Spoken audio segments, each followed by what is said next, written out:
বনফুল লাচ্চা সেমাই রান্না করে দেখাবো একদম পারফেক্টভাবে। দুধের মাপটাও বলে দিব আর কিভাবে রান্না করলে গলে যাবে না বা শক্ত হয়ে যাবে না। অনেকেই কিন্তু লাচ্চাটা রান্না করতে গেলে শক্ত হয়ে যায় বা একদম গলে যায়। আমি কিভাবে রান্না করছি আপনারা প্রথম থেকে দেখতে থাকুন। আসসালামু আলাইকুম, হ্যালো বন্ধুরা, আপনারা কেমন আছেন? আশা করি আপনারা ভালো আছেন। আমি আলহামদুলিল্লাহ ভালো আছি। আমার শখের কিচেনে আপনাদের সবাইকে স্বাগতম। প্রতিদিনের মতো আবার একটি রেসিপি নিয়ে এসেছি, বনফুল লাচ্চা সেমাই রান্না করা। একদম পারফেক্টভাবে রান্নাটা করে দেখাবো। আপনারা দেখতে থাকুন আমি কিভাবে রান্না করছি। এখানে একটা কড়াই নিয়েছি, কড়াইয়ে আমি 1 লিটার দুধ দিয়েছি। দুধটা দিয়ে দিলাম। 1 প্যাকেট সেমাইয়ের জন্য 1 লিটার দুধ একদম পারফেক্ট। আমি দুধের মাপটা বলে দিলাম যে 200 গ্রামের সেমাইটা থাকে লাচ্চা সেমাইটা, এখানে 1 লিটার যদি দুধ নেওয়া যায় একদম পারফেক্টভাবে কিন্তু সেমাইটা রান্না করা যাবে। এখানে তেজপাতা দিলাম আর গরম মশলা দিলাম, এলাচ দিয়েছি আর দারুচিনি দিয়েছি। দিয়ে এবার দুধটাকে ভালোভাবে ঘন করে নিব। আমি 1 পোয়া কমিয়ে আমি 3 পোয়া মতো রেখে দিব দুধটা। অর্ধেক কমানো যাবে না, তাহলে কিন্তু একদম শক্ত হয়ে যাবে। যদি 1 লিটার দুধকে 1 পোয়া কমিয়ে 3 পোয়া যদি রাখা যায় তাহলে একদম পারফেক্টভাবে সেমাইটা রান্না করা হবে, শক্তও হবে না বা গলেও যাবে না। এখন অনবরতে দুধটাকে নেড়ে ঘন করে নিতে হবে।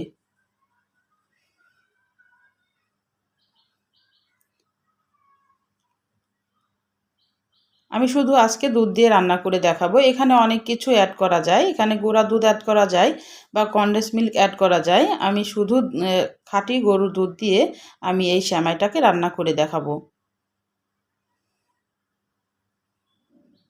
আর এভাবে দুধের পরিমাপটা যদি বেশি নেওয়া যায় তাহলে এখানে গুঁড়া দুধের কোনো প্রয়োজন হবে না। এখানে আমি 1 মুঠ মতো কিশমিশ দিয়ে দিলাম। আমি এখানে বাদাম ইউজ করব না, আমার কিশমিশটাই দিব শুধু। এভাবে নেড়েচেড়ে কিন্তু দুধটা একদম ঘন করে নিতে হবে। 2 ভাগ রাখতে হবে আর 1 ভাগ কমিয়ে ফেলতে হবে। একদমই সহজ, ঝটপট কিন্তু এটা 5 মিনিটে রান্না করা যায়। একদম সহজভাবে আমি রান্নাটা করে দেখাবো। খেতে হবে অতুলনীয়। এবার যখন একদম কমে আসবে দুধটা তখন আমি চিনি অ্যাড করব। এখানে চিনিটা আমি হাফ কেজির একটু কম দিয়েছি। 200 গ্রাম লাচ্চার জন্যে 1 পর একটু বেশি চিনি দিলে একদম পারফেক্টভাবে মিষ্টিটা হবে। আর যারা মিষ্টি অল্প খাবেন তারা সমান সমান মিষ্টিটা দিতে পারেন। 200 গ্রাম সেমাইয়ের জন্য 250 গ্রাম চিনি দিতে পারেন। আমি এখানে 400 গ্রাম মতো চিনি দিয়েছি।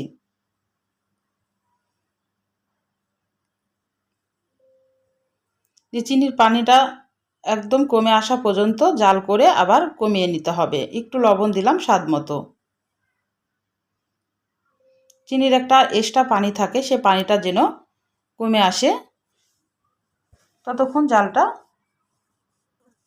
দিতে হবে।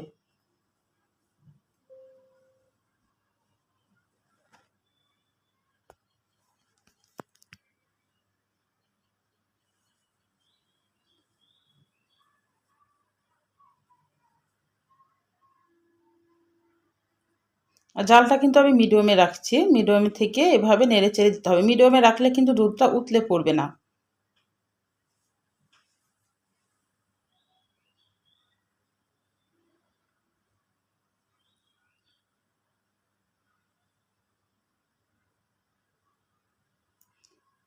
আমি এখন জালটাকে নিভিয়ে দিয়েছি। আমি বনফুল লাচ্চা সেমাই নিয়েছি, তাই প্যাকেটটা দেখিয়ে দিলাম। আমি এখন জালটাকে নিভিয়ে আমি 1 থেকে 1.5 মিনিট মতো এইভাবে চামচ দিয়ে অনবরত নেড়ে দুধের তাপমাত্রাটা একটু কমিয়ে নিব। তাহলে কিন্তু এটা একদম গলে যাবে না আর খুবই সুন্দর। যেহেতু এমনি বনফুল সেমাইগুলো কিন্তু একদম ছোট ছোট হয়, এটা কিন্তু একদম ফুটন্ত গরম দুধে দিলে একদম গলে যায়। এটা যদি 1 থেকে 1.5 মিনিট মতো এভাবে নেড়েচেড়ে দুধটাকে তাপমাত্রাটা একটু কমিয়ে নিয়ে আসা যায়। আমি কিন্তু জালটা নিভিয়ে দিয়েছি। তারপরে তাপমাত্রা কমিয়ে আমি এখন সেমাইটাকে দিয়ে দিব।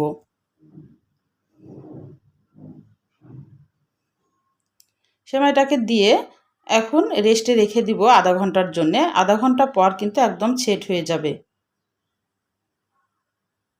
এটা আধা ঘন্টাও সময় লাগে না, 10 মিনিটের ভিতরেই কিন্তু এটা সেট হয়ে যাবে। তারপরে আপনাদের ফিরে দেখাচ্ছি। তাহলে আমার রান্নার যদি কোনো অংশ আপনাদের ভালো লাগে প্লিজ আমার চ্যানেলটাকে সাবস্ক্রাইবার করে দিন, একটা লাইক দিয়ে রান্নাটা দেখা শুরু করেন, ছোট্ট একটা কমেন্ট করে জানাইন আমার রান্নাগুলো কেমন লাগে। পাশে থাকা বেল আইকনটা প্রেস করে দিন, আমি যখন এরকম নতুন রেসিপি আপনাদের মাঝে হাজির করব আপনাদের কাছে যেন আগে ভিডিওটা চলে যায়।